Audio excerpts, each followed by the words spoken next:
kolaborasi modul 2.3 praktik percakapan dengan Alur Tirta.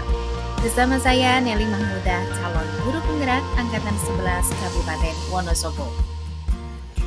Tujuan khusus pada ruang kolaborasi modul 2.3 adalah CKB dapat membentuk komunitas praktisi dengan sesama CKB untuk berlatih melakukan praktik percakapan coaching dengan Alur Tirta. Coaching adalah kemitraan yang dibangun dengan tujuan untuk mengantarkan seorang guru dari pembelajaran yang dilakukan sebelum di-coaching menuju pembaharuan setelah mengalami proses coaching dengan cara mendengarkan secara aktif, mengajukan beberapa pertanyaan berbobot, memancing ide-ide baru, dan memfasilitasi perubahan yang akan terjadi setelah proses coaching selesai.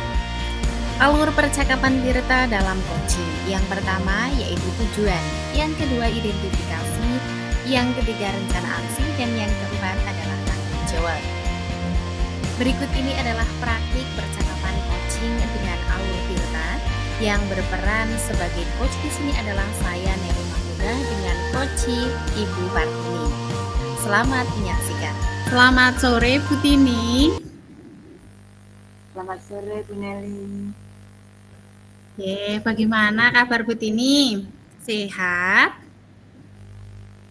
Alhamdulillah sehat Bu Nelly. Dan sedikit kurang bersemangat ini. Kalau Bu Nelly bagaimana kabarnya? Alhamdulillah baik, ini baru mengejar waktu dari sana ke sini. Alhamdulillah masih bisa diberi kesempatan ya Bu. Ya Alhamdulillah. Nah kok Bu Tini tadi ngendikane kurang semangat, ada apa Bu? Ini saya mau cerita Bu Nelly. Nggih. Monggo Bu. Iya. Jadi gini Bu Nelly, saya itu sedang bingung tentang pembelajaran di kelas saya. Saya mengajar di kelas 5 pada materi matematika tentang penjumlahan bilangan pecahan. Murid-murid tidak fokus dan kurang antusias dalam pembelajaran saat saya memberikan penilaian formatif. Nilai murid rata-rata rendah sekali. Saya memberikan metode yang sama, tapi nilai mereka cukup lumayan. Oh begitu. Jadi saat ini Bu Tini merasa murid-murid itu tidak fokus dan tidak antusias saat pelajaran, begitu nggih, sehingga nilai mereka jelek, begitu Bu? Iya benar Bu Nelly. Nih Bu Nelly, saya rasakan kok murid-murid itu kurang paham ya mengenai materi penjumlahan bilangan pecahan. Mereka tidak gaduh sih, tetapi terlihat bosan dan tidak bersemangat Bu. Oh begitu, nggih, karena memang waktu ngobrolnya kita itu tidak lama. Jadi Bu Tini apa yang nanti atau sekarang akan kita obrolkan? Saya berharap bisa mendapatkan solusi dari ngobrol-ngobrol kita sore ini, solusi supaya murid-murid kelas saya fokus dan antusias dalam pembelajaran. Matematika tentunya ya yang saya rasakan saat ini, matematika tentang penjumlahan bilangan pecahan, sehingga nilai mereka bisa menjadi lebih baik lagi.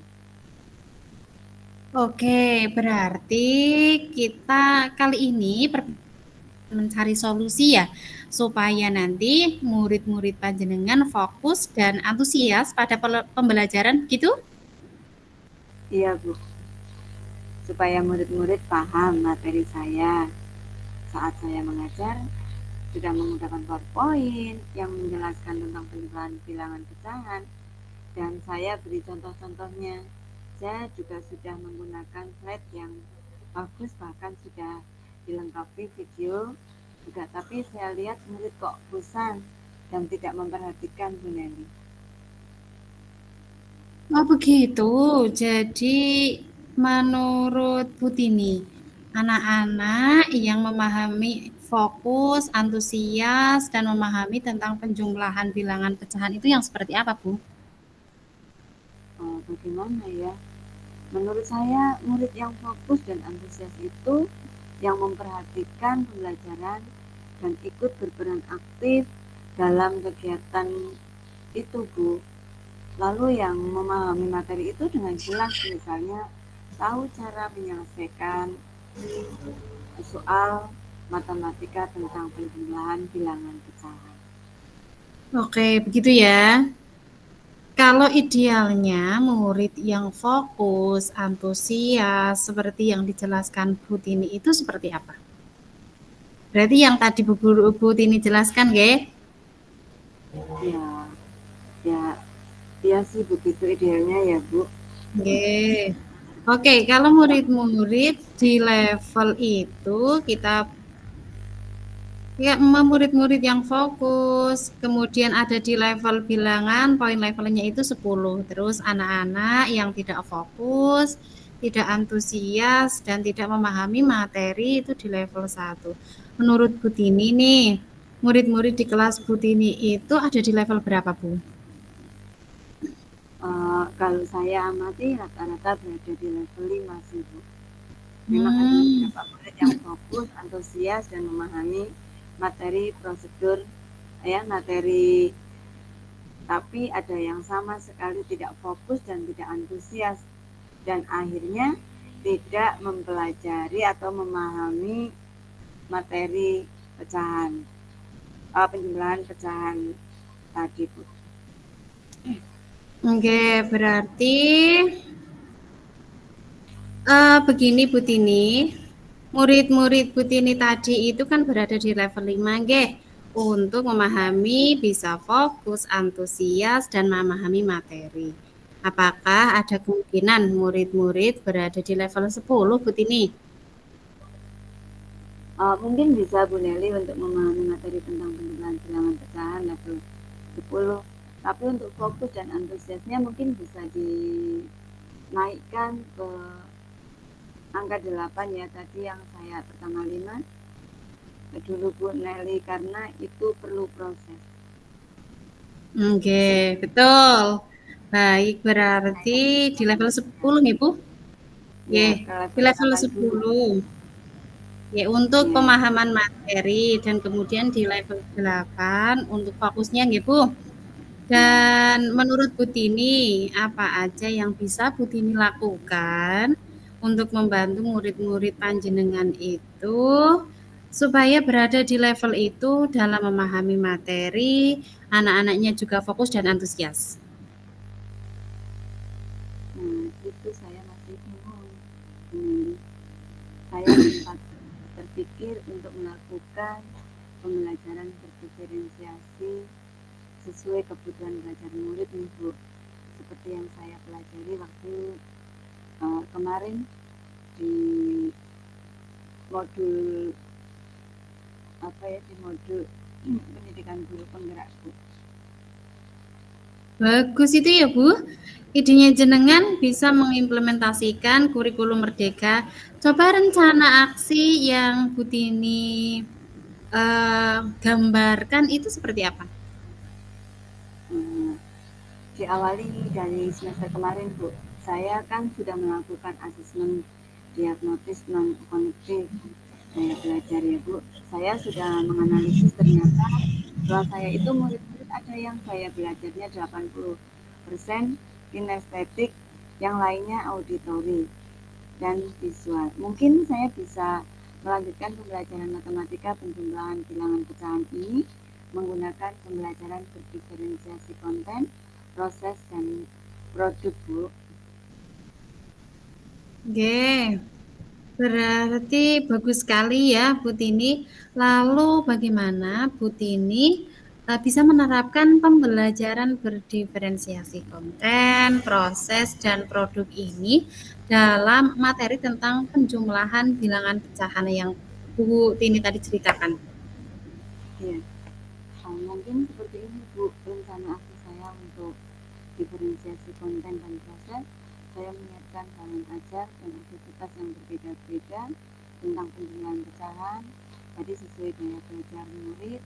Misalnya yang kinestetik saya siapkan beberapa buah ya, membeli buah dan memotong sesuai langkah-langkahnya. Kemudian lalu untuk yang kayak belajar auditori bisa saya siapkan dengan kerja berupa gambar, gambar pecahan, sedangkan yang kayak belajarnya visual saya siapkan video-video tentang penjumlahan bilangan pecahan. Gitu Bu Nelly. Setelah itu saya uh, untuk penilaiannya saya akan menetapkan sesuai visual-visualnya juga. Wah, keren sekali Bu Tini. Nggih, jadi dari rencana-rencana Bu Tini ini sangat keren sekali. Kemudian nih, menurut Bu Tini, apa ukuran keberhasilan dari rencana jenengan? Ukuran keberhasilan murid-murid jadi fokus, antusias, dan memahami tentang penjumlahan bilangan pecahan. Baik, ini Bu. Nah, penilaiannya juga tidak monoton dan mengerjakan soal-soal, tapi membuat sesuatu yang membuat murid kreatif gitu. Oke, rencana dari Bu Tini yang dipaparkan tadi sudah sangat baik. Apakah menurut panjenengan akan ada kendala untuk menerapkan rencana dari panjenengan itu? Mungkin kendalanya saya perlu waktu ya Bu Nelly untuk menyiapkannya, media-media yang sesuai gaya belajar murid dan butuh teman guru juga untuk di sebagai sebagai teman untuk berkonsultasi atau diwawancarai ketika waktu kegiatan nanti. Oke. Perlu waktu berapa lama itu Bu kira-kira untuk mempersiapkan media-media yang dibutuhkan? Mungkin butuh 2 sampai 3 hari dan mempersiapkan modul ajar, media bahan ajar, serta LKPD dan yang lainnya juga. Nah, adakah yang mungkin bisa membantu Bu Tini untuk mempersiapkan pembelajaran ini? Dan untuk wawancarai tentang penjumlahan pecahan tadi yang ada di pelajaran.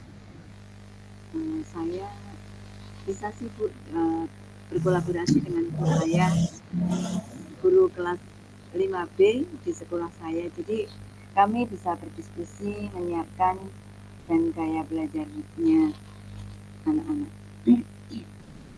Oke, baik. Keren ya Bu. Kapan kira-kira mau menerapkan di kelas Bu? Sesuai jadwal Bu. Kalau hari ini kan hari Kamis ya Bu. Jadi jadwalnya hari Kamis. Nah, jadi akan saya hari Kamis. Jadwalnya Kamis dan Selasa, maka akan saya terapkan di Selasa depan. Oke, Insya Allah. baik. Baik Ya. Bu Tini, kita sudah ngobrol panjang lebar nggih Bu ternyata. Lalu apa yang Bu Tini dapatkan dalam sesi ngobrol kita kali ini? Ya, awalnya tadi kan saya bingung ya Meli untuk pembelajaran matematika tentang penjumlahan bilangan pecahan. Saya muridnya tidak fokus dan tidak antusias yang mengakibatkan nilai jelek. Tapi di akhir obrolan sore hari ini saya sudah mendapatkan solusi untuk menerapkan pembelajaran berdiferensiasi sesuai gaya belajar murid dan saya akan berkolaborasi dengan Bu Maya sesuai dengan tujuan pertama kita mengobrol tadi Bu. Wah, Bu Tini keren sekali ya. Saya jenengan sudah menemukan solusinya. Tetap semangat untuk selalu belajar, Bu Tini ya. Iya Bu Nelly, saya mulai semangat lagi nih. Terima kasih Bu Nelly sudah mengobrol dengan saya. Oke, sama-sama Bu Tini. Nanti kalau butuh dukungan, teman ngobrol, jangan lupa hubungi saya ya. Juga setelah pelaksanaan pembelajaran, jangan lupa cerita ke saya bagaimana keseruan panjenengan, rencana-rencana serta aksi dari pembelajaran jenengan di kelas. Iya, sama-sama. Uh, ya Bu Nelly, saya mulai akan kembali lagi nih ke kegiatan lainnya. Pokoknya terima kasih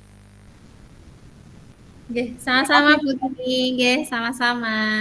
Selamat sore, Bu. Selamat sore. Demikianlah praktik coaching dengan Alur Tirta. Terima kasih telah menyaksikan video ini. Salam Ibu dan Bapak Guru hebat.